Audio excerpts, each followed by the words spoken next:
Chapter 14 movements of ocean water. അപ്പോൾ ഈ ചാപ്റ്ററിൽ നമ്മൾ ഓഷ്യൻ കറൻറ്റ്സ് എന്താണെന്ന് നോക്കും, ഓഷ്യൻ വാട്ടറിൻ്റെ പ്രത്യേകതകൾ നോക്കും, പിന്നെ അത് ഹൊറിസോണ്ടലിയും വെർട്ടിക്കലിയും മൂവ് ചെയ്യുന്നുണ്ട്. അപ്പോൾ ഈ മൂവ്മെൻറ്റ്സ് കാരണം എന്താണ് ക്രിയേറ്റ് ചെയ്യപ്പെടുന്നത് എന്നൊക്കെയാണ് ഡിസ്കസ് ചെയ്യുന്നത്. ഓഷ്യൻ വാട്ടർ എന്ന് പറയുന്നത് ഡൈനാമിക് ആണ്. അതിൻ്റെ ഫിസിക്കൽ ക്യാരക്ടറിസ്റ്റിക്സ് എന്ന് പറയുന്നത് ടെമ്പറേച്ചർ, സലൈനിറ്റി, ഡെൻസിറ്റി. ഇതിൽ ടെമ്പറേച്ചറും സലൈനിറ്റിയും ഡെൻസിറ്റിയും തമ്മിൽ ബന്ധമൊക്കെ നമ്മൾ ലാസ്റ്റ് വീഡിയോസിലൊക്കെ ഡിസ്കസ് ചെയ്തതാണ്. അപ്പം ഇതിന് പുറമെ എക്സ്റ്റേണൽ ഫോഴ്സസ് ആയിട്ടുള്ള സൺ, മൂൺ, പിന്നെ വിൻഡ്സ്, ഇത് ഇത്രയും എന്ന് പറയുന്നത് ഓഷ്യൻ വാട്ടറിൻ്റെ മൂവ്മെൻറ്റിനെ ഇൻഫ്ലുവൻസ് ചെയ്യും. ഒന്നാമത് ഇൻഫ്ലുവൻസ് ചെയ്യുന്ന ഫാക്ടേഴ്സ് എന്ന് പറഞ്ഞാൽ അതിൻ്റെതായ ഫിസിക്കൽ ക്യാരക്ടറിസ്റ്റിക് ആയിട്ടുള്ള ടെമ്പറേച്ചർ, സലൈനിറ്റി, ഡെൻസിറ്റിയാണ്. ഇത് കൂടാതെ എക്സ്റ്റേണൽ ഫോഴ്സസ് ആയിട്ടുള്ള സൺ, മൂൺ, പിന്നെ വിൻഡ്സ് ഇവയും ഈ ഓഷ്യനിലെ വെള്ളത്തിൻ്റെ മൂവ്മെൻറ്റിനെ ഇൻഫ്ലുവൻസ് ചെയ്യുന്നു. ഇത്തരത്തിൽ വാട്ടർ ബോഡീസിൽ വെള്ളം എന്ന് പറയുന്നത് ഹൊറിസോണ്ടലിയും ആൻഡ് വെർട്ടിക്കലിയും മൂവ് ചെയ്യും. ഇനി ഇന്ന് ഹൊറിസോണ്ടലി ആണ് മൂവ് ചെയ്യുന്നതെങ്കിൽ അതിനെ പറയുന്നതാണ് ocean currents and waves. The horizontal motion refers to the ocean currents and waves. ഇനി വെർട്ടിക്കൽ മോഷൻ ആണെന്നുണ്ടെങ്കിൽ അതിനെ പറയുന്നത് ടൈഡ്സ് എന്നാണ്. അപ്പോൾ ഇത്തരത്തിൽ ഹൊറിസോണ്ടലി ആണ് മൂവ് ചെയ്യുന്നതെങ്കിൽ അതിനെ പറയുന്നത് വേവ്സ് എന്നാണ്. പക്ഷേ വെർട്ടിക്കലി ആണ് മൂവ് ചെയ്യുന്നതെങ്കിൽ അതിനെ പറയുന്നത് എന്താണ്, ടൈഡ്സ് ആണ്. ഇനിയും ഓഷ്യൻ കറൻറ്റ്സ് എന്ന് പറയുന്നത് അത് continuous flow of huge amount of water in A definite direction while the waves are the horizontal motion of water. Waves എന്ന് പറയുമ്പം ജസ്റ്റ് വെള്ളത്തിൻ്റെ ഹൊറിസോണ്ടൽ മൂവ്മെൻറ്റ് മാത്രമേ വരുന്നുള്ളൂ. പക്ഷേ ഓഷ്യൻ കറൻറ്റ്സിൻ്റെ പ്രത്യേകത എന്ന് വെച്ചിട്ടുണ്ടെങ്കിൽ ഹ്യൂജ് എമൗണ്ട് ഓഫ് വെള്ളം അതൊരു ഡെഫിനിറ്റ് ഡയറക്ഷനിൽ ആ ഒരു ഇപ്പം ഈ മൂവ്മെൻറ്റ് ഇങ്ങനെയാണെന്നുണ്ടെങ്കിൽ ആ ഒരു മൂവ്മെൻറ്റ് മാത്രമേ ആ ഒരു കറൻറ്റിന് കാണുള്ളൂ. അത് എപ്പോഴും അങ്ങനെ ആയിരിക്കും. ഓഷ്യൻ കറൻറ്റ്സ് എന്ന് പറയുന്നത് അപ്പോൾ കണ്ടിന്യൂസ് ആയിട്ട് ഫ്ലോ ചെയ്യുന്നതാണ്. ഹ്യൂജ് എമൗണ്ട് ഓഫ് വെള്ളം ഫ്ലോ ചെയ്യുന്നു, അതൊരു ഡെഫിനിറ്റ് ഡയറക്ഷനിലേക്കായിരിക്കും ഫ്ലോ ചെയ്യുന്നത്. പക്ഷേ വേവ്സ് എന്ന് പറയുന്നത് അത് ഹൊറിസോണ്ടൽ മോഷൻ ഓഫ് വാട്ടർ. അപ്പോൾ ഇവിടെ നിങ്ങൾക്ക് ലാസ്റ്റ് പേജിൽ ഒരു മേജർ ഓഷ്യൻ കറൻറ്റ്സിൻ്റെ ഒരു പിക്ക് തന്നിട്ടുണ്ട്. അതിൽ ഈ ഫിഗർ നോക്കുമ്പോൾ ഗൾഫ് സ്ട്രീം എന്ന് പറയുന്നത് ഈ ഒരു ഡയറക്ഷൻ ഫിക്സ്ഡ് ഡയറക്ഷനാണ്. അതുപോലെ തന്നെ ഇപ്പം വേറെ ഏതെങ്കിലും ഒരു കറണ്ട് എടുക്കുകയാണെന്നുണ്ടെങ്കിൽ south equatorial current, north equatorial current, അത് ഓരോ പ്ലേസിലും ഓരോ ഡെഫിനറ്റ് ഡയറക്ഷനിലായിരിക്കും മൂവ് ചെയ്യുന്നത്. അതിൽ തന്നെ ലൊക്കേഷൻ അനുസരിച്ച് കോൾഡ് കറണ്ട് ഉണ്ടാവും, ഹോട്ട് കറണ്ട് ഉണ്ടാവും. അപ്പോൾ എനിവേസ് നമ്മൾ ഡീറ്റെയിൽ ആയിട്ട് പിന്നീട് പറയാം. Water moves ahead from one place to another through ocean currents, while the water in the waves does not move, but the wave trains move ahead. വെള്ളം ഒരു പ്ലേസിൽ നിന്ന് മറ്റൊരു പ്ലേസിലേക്ക് മൂവ് ചെയ്യുന്ന ഓഷ്യൻ കറൻറ്റ്സ് ഉള്ളതുകൊണ്ടാണ്. പക്ഷേ വേവ്സിലുള്ള വെള്ളം എന്ന് പറഞ്ഞാൽ ഒരിക്കലും മൂവ് ചെയ്യുന്നതിന് പകരം but the wave trains move ahead. ഇനി വെർട്ടിക്കൽ മോഷൻ എന്ന് പറയുന്നത് ഇപ്പോൾ നമ്മൾ ഹൊറിസോണ്ടൽ മോഷനെ കുറിച്ചാണ് പറഞ്ഞത്. വേവ്സിൻ്റെ കറണ്ട് ഉണ്ടപ്പോഴത്തേക്കും അതിലെന്ന് പറയുന്നത് വെള്ളത്തിൻ്റെ അളവെന്ന് പറഞ്ഞാൽ ഹ്യൂജ് എമൗണ്ട് ആയിരിക്കും. അതുപോലെ തന്നെ വെള്ളം ഒരു പ്ലേസിൽ മറ്റൊരു പ്ലേസിലേക്ക് മൂവ് ചെയ്യും. പക്ഷേ വേവ്സിലുള്ള വെള്ളം ഒരിക്കലും മൂവ് ചെയ്യത്തില്ല. അതുപോലെ തന്നെ വെർട്ടിക്കൽ മോഷൻ നോക്കുമ്പോൾ it refers to the rise and fall of water in the oceans and seas. ഇപ്പോൾ സീസിലും ഓഷ്യൻസിലുമുള്ള വെള്ളത്തിന് റൈസ് ആൻഡ് ഫോളിനാണ് ഇതുകൊണ്ട് ഉദ്ദേശിക്കുന്നത്. ഡ്യൂ ടു അട്രാക്ഷൻ ഓഫ് അതെന്തുകൊണ്ടാണ് സംഭവിക്കുന്നത്? Due to attraction of the sun and the moon the ocean water is raised up and falls down twice a day. അപ്പം ഈ സണ്ണിൻ്റെയും മൂണിൻ്റെയും അട്രാക്ഷൻ എക്സ്റ്റേണൽ ഫോഴ്സസ് കാരണമാണ് ഓഷ്യൻ വാട്ടർ എന്ന് പറഞ്ഞാൽ is raised up and falls down twice a day.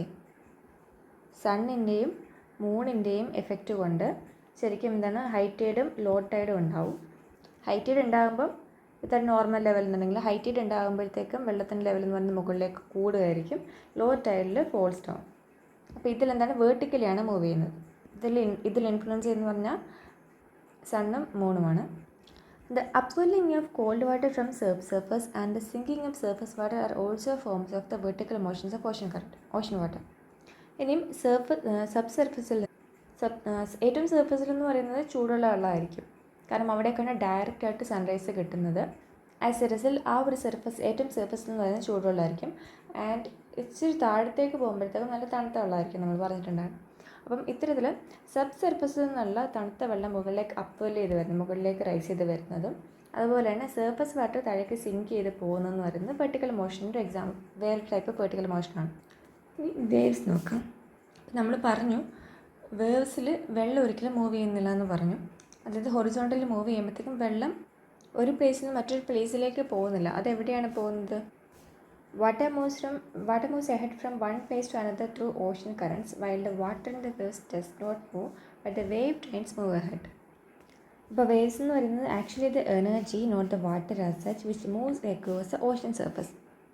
അപ്പോൾ ഇത് wave pass ചെയ്യുമ്പം ശരിക്കും വാട്ടർ പാർട്ടിക്കിൾ നല്ലൊരു സ്മോൾ സർക്കിൾ പോലെ മാത്രമേ ട്രാവൽ ചെയ്യും.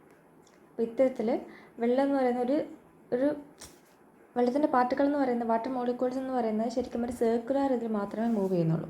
ഇപ്പോൾ ഓരോ വേവ്സിന് താഴെ ഇത്തരത്തിൽ ചെറിയ ചെറിയ മൂവ്മെൻറ്റ് വാട്ടർ സർക്കുലർലി മൂവ് ചെയ്യുന്നുണ്ടാവും. ഇനി ഇത്തരത്തിൽ മൂവ് ചെയ്യാൻ ആവശ്യമായ എനർജി പ്രൊവൈഡ് ചെയ്യുന്നത് വിൻഡാണ്. Wind provides energy to the waves. Wind causes waves to travel in the ocean and the energy is released on the shore lines. എന്നിട്ട് ഇത് ഓഷ്യനിൽ കൂടെ ഈ വേവ്സ് ഇങ്ങനെ ട്രാവൽ ചെയ്തെന്ന് എനർജി ഉള്ളതുകൊണ്ട് ട്രാവൽ ചെയ്ത് വന്നിട്ട് ഈ എനർജീനെ ഫൈനലി കൊണ്ട് റിലീസ് ചെയ്യുന്ന ഷോർ ലൈൻസിലാണ്.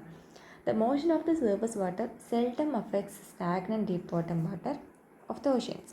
അപ്പോൾ ഈ മുകളിലത്തെ വെള്ളം മാത്രം ഇത്തരത്തിൽ വിൻഡിൻ്റെ ഇൻഫ്ലുവൻസ് കൊണ്ട് മൂവ് ചെയ്യുന്നുള്ളൂ, ഹൊറിസോണ്ടലി മൂവ് ചെയ്യുന്നുള്ളൂ. അപ്പോൾ ഇത് താഴെ ഏറ്റവും ഡീപ്പിലേക്കുള്ള വെള്ളത്തിനെ അഫക്റ്റ് ചെയ്യുന്നത് ഭയങ്കര റയറാണ്. മീൻസ് അല്ലെങ്കിൽ അഫക്റ്റ് ചെയ്യില്ല. As A wave approaches on the beach it slows down. ഇപ്പോൾ ഒരു ബീച്ചിലേക്ക് ഒരു ബീച്ചിലേക്ക് ഒരു വേവ് അപ്രോച്ച് ചെയ്ത് വരുമ്പോൾ അത് പതുക്കെ സ്ലോ ചെയ്യും, അതിൻ്റെ സ്പീഡ് കുറയും. അതെന്തുകൊണ്ടാണെന്ന് വെച്ചാൽ ഫ്രിക്ഷൻ കാരണമാണ്. The friction occurring between the dynamic water and the sea ഫ്ലോറും ഈ വെള്ളവും തമ്മിലൊരു ഫ്രിക്ഷൻ ഫോം ചെയ്യും.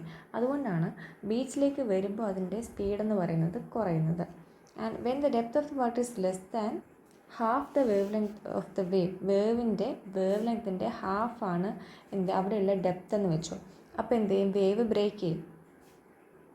The largest waves are found in the open oceans. അപ്പോൾ ഓപ്പൺ ഓഷ്യൻസിലാണ് ലാർജസ്റ്റ് വേവ്സ് കാണപ്പെടുക. കാരണം എന്തുകൊണ്ടായിരിക്കും? അവിടെ നിന്ന് വരുന്ന ഫ്രിക്ഷണൽ ഫോഴ്സ് വരുന്നില്ല.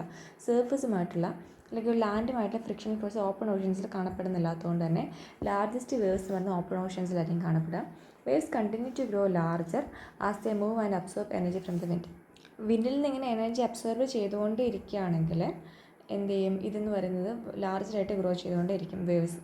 ഫൈനലി അതിൻ്റെ എനർജി റിലീസ് ചെയ്യുന്ന സ്ഥലമാണ് ഷോർ ലൈൻസ് എന്ന് പറയുന്നത്. ഈ വേവ്സ് ഉണ്ടാകുന്നത് എങ്ങനെയാണ്? Wind driving against water. അതാണ് വേവ്സ് ഉണ്ടാവാനുള്ള കാരണം എന്ന് പറയുന്നത്.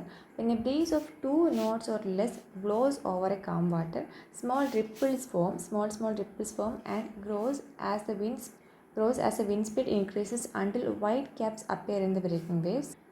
Waves may travel thousands of kilometers before rolling ashore, breaking and dissolving a surf. അപ്പോൾ ഇത്തരത്തിൽ തിരമാല വരുന്നതെന്ന് വെച്ചാൽ തൗസൻഡ്സ് ഓഫ് കിലോമീറ്റർ ട്രാവൽ ചെയ്തിട്ടായിരിക്കും ഷോറിലേക്ക് വരുന്നത്. ഇനിയും ഒരു വേവിൻ്റെ സൈസും അതിൻ്റെ ഷേപ്പ് നോക്കുകയാണെങ്കിൽ നമുക്ക് അതിൻ്റെ ഒറിജിൻ പറയാൻ പറ്റും. വേവ്സ് സ്റ്റീപ്പാണെന്നുണ്ടെങ്കിൽ അവ ഫെയർലി യങ് ആയിരിക്കും and are probably formed by local wind കാരണം ആ ഒരു ഏരിയയിൽ മാത്രം ജസ്റ്റ് ഫോം ചെയ്തിട്ടുള്ള ഫെയർലി യങ് ആയിട്ടുള്ളവയായിരിക്കും സ്റ്റീപ്പ് വേവ്സ് എന്ന് പറയുന്നത്. ഇനി സ്ലോ ആൻഡ് സ്റ്റഡി ആണെങ്കിലോ ആ വേവ് സ്ലോ ആൻഡ് സ്റ്റഡി ആണെന്നുണ്ടെങ്കിൽ അത് ദൂരെ ഏതെങ്കിലും ഒരു പ്ലേസിൽ നിന്ന് ഒറിജിനേറ്റ് ചെയ്ത് എനർജി ഇങ്ങനെ വിൻഡിൻ്റെ മോഷൻ അനുസരിച്ച് അബ്സോർബ് ചെയ്ത് വരുന്നതായിരിക്കും. Possibly from another hemisphere. അപ്പോൾ മറ്റൊരു ഹെമിസ്ഫിയറിൽ ഫോം ചെയ്തിട്ട് നമ്മുടെ ഹെമിസ്ഫിയറിലേക്ക് നോർത്തിലോ ഫോം ചെയ്തിട്ട് സൗത്തിലേക്ക് വന്നേക്കാം, അല്ലെങ്കിൽ ഈസ്റ്റേൺ ഹെമിസ്ഫിയറിൽ ഫോം ചെയ്തിട്ട് വെസ്റ്റേൺ ഹെമിസ്ഫിയറിലേക്ക് വന്നേക്കാം. അപ്പം ഇത്തരത്തിൽ ഏതെങ്കിലും ഒരു ഹെമിസ്ഫിയറിൽ ഫോം ചെയ്തിട്ട് ഒരുപാട് ദൂരം ട്രാവൽ ചെയ്ത് വരുന്നവയായിരിക്കും സ്ലോ ആൻഡ് സ്റ്റഡി ആണ് ആ വേവ്സ് എങ്കിൽ. സ്റ്റീപ്പ് വേവ്സ് ആണെങ്കിലാണ് ഫെയർലി യങ് വൺസ് ആയിട്ട് പറയാം. അപ്പം ഒരുപാട് ദൂരം ട്രാവൽ ചെയ്ത് വരുന്നിട്ടുള്ള വേവ്സ് ആണെങ്കിൽ അത് കുറച്ച് സ്ലോ ആയിരിക്കും, അതുപോലെ തന്നെ സ്റ്റഡി ആയിരിക്കും. അപ്പോൾ സ്റ്റീപ്പ് വേവ്സ് എന്ന് പറയുന്നത് ലോക്കൽ വിൻഡ് കാരണമായിരിക്കും പ്രോബബ്ലി ഫോം ചെയ്തിട്ടുണ്ടാവുക. പക്ഷേ മറ്റൊരു ഹെമിസ്ഫിയറിൽ ഏതെങ്കിലും വിൻഡിൻ്റെ ഒക്കെ ഇൻഫ്ലുവൻസ് കൊണ്ടാണ് slow and study waves form ചെയ്യുക. The maximum wave height is determined by the strength of the wind, that is how long it blows and the area over which it blows in a single direction. അപ്പോൾ ആ വിൻഡിൻ്റെ strength, അതിലേക്ക് affect ചെയ്യുന്ന വിൻഡിൻ്റെ strength വെച്ചിട്ടാണ് ആ വേവിന് എത്രമാത്രം height വരും എന്ന് പറയാൻ പറ്റുക. ഹൗ ലോങ് ഇറ്റ് ബ്ലോസ്, ആ വിൻഡ് എത്ര നേരത്തേക്ക് ബ്ലോ ചെയ്യുന്നുണ്ട്, and the area over which it blows in a single direction. ഇനി വേവ്സ് ട്രാവൽ ചെയ്യുന്ന എന്തുകൊണ്ടാണെന്ന് വെച്ചാൽ വിൻഡ് എന്ത് ചെയ്യും? വിൻഡ് പുഷ് ചെയ്യും, ഈ വാട്ടർ ബോഡിനെ പുഷ് ചെയ്യും ഇൻ ഇറ്റ്സ് കോഴ്സ്, വൽ gravity pools A crest of the waves downward. അപ്പം വേവ്സിൻ്റെ ക്രസ്റ്റ്, ഇതാണ് മുകളിലേക്കുള്ള ഭാഗമാണ് ക്രസ്റ്റ്. അതിന് എന്താണ്? ഗ്രാവിറ്റി കാരണം. എന്തിനേയും താഴത്തേക്ക് അട്രാക്ട് ഫോഴ്സാണ് ഗ്രാവിറ്റി. അപ്പോൾ ഗ്രാവിറ്റി എന്ന് പറയുന്നത് ഈ ക്രസ്റ്റിനെ, മുകളിലേക്ക് നിൽക്കുന്ന ഈ ക്രസ്റ്റിനെ താഴത്തേക്ക് അട്രാക്ട് ചെയ്യും. അറ്റ് ദ സെയിം ടൈം എന്ത് ചെയ്യും? വാട്ടർ ബോഡിനെ എന്ത് ചെയ്യും? വിൻഡ് പുഷ് ചെയ്തുകൊണ്ടിരിക്കും. ഗ്രാവിറ്റി എന്ന് പറയുന്നത് ക്രസ്റ്റിനെ താഴത്തേക്ക് പിടിച്ച് വലിച്ചുകൊണ്ടേയിരിക്കും.